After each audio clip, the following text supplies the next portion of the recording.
Hello again, I'm Gina Minks. I'm sorry I've been away for a long time, but we're back and we're making the meat sauce, which is my most requested dish from my family, because you can do lasagna, you can do filo pastry or puff pastry pies, or you can also do nachos. So hope you enjoyed the video. We'll try and make it as short as we can. It is a long dish to make.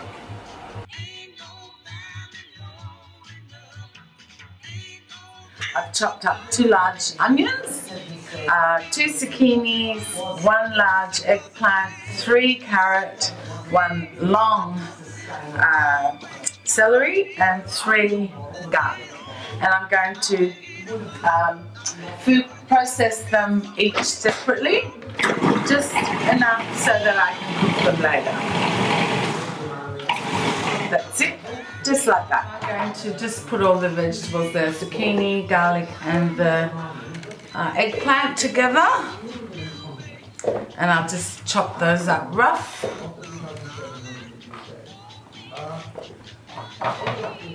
In the processor again. If you stop it and start it like I did, it won't mince them. Yep, that's looking good. And then just give it a little swirl around because I've put a lot in there. So the idea is you can make this sauce separately and you can use it as a vegetarian sauce. And use half of it, if you like, into the bolognese sauce. I've got 1 kilo of best lean mince meat, and I've just used 1/4 kilo of pork, which I'm going to use. And what I do is I'm just going to put them in here and cook them slowly in batches and get all the fat out before I use it for the sauce. So basically, I've been cooking this for about 7 minutes, stirring it, so it doesn't get all gluggy. Okay, so this is the last of the fat, and there's quite a bit there, isn't there? A lot of people do like to use it as their broth, but we don't. So I'm just putting that there. We're going to turn this off, and then we're going to do the vegetarian sauce here. So I've had this cooking for 5 minutes, and I'm going to add the carrots, give it a few minutes.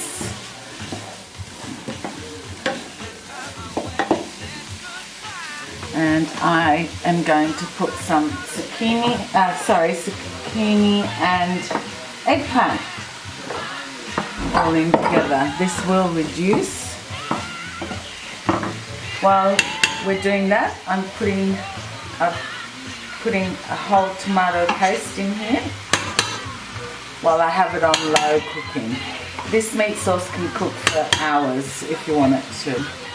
So I've had 2 of the little little satchels of tomato paste in here. We've drained the fat out of the meat, and now I'm going to put some stock, liquid stock. You can use any stock you like. This one I've combined with chicken and beef. So this is the veggie side of the sauce, and we're doing chicken stock in here. We're going to let that cook for a while.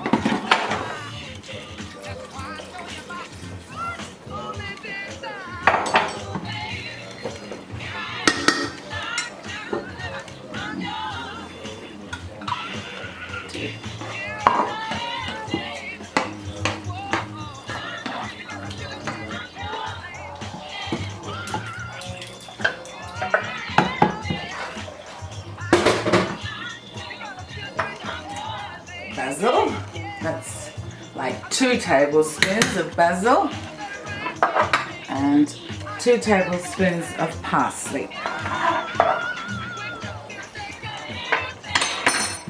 Now I'm going to combine these 2, but I'm going to leave a little bit of vegetarian because my daughter and I like to eat vegetarian. So this one I'm going to put a tablespoon of sugar. Ready? by the end of this, when they're all mixed up, no one will even know there's vegetables in there for your children who don't like vegetables. Right.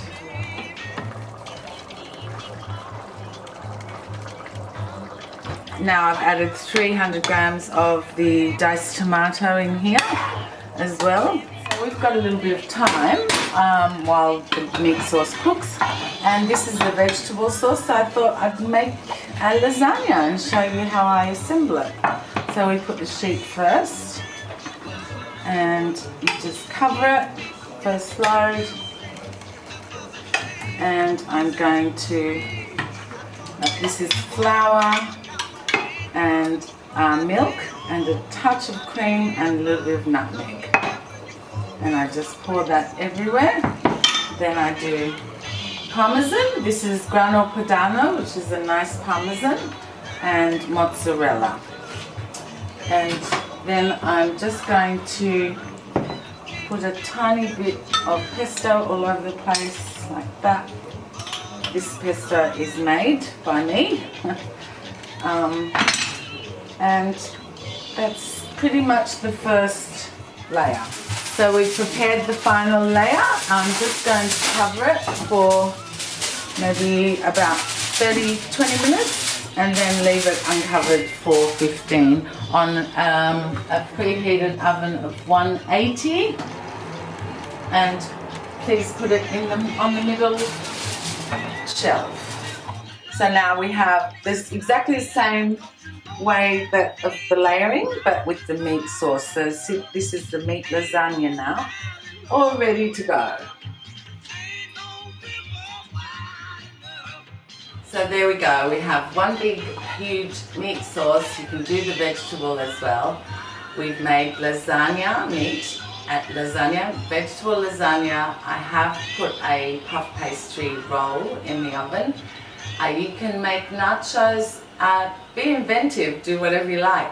That's it for today. I hope you enjoyed the video. Sahten.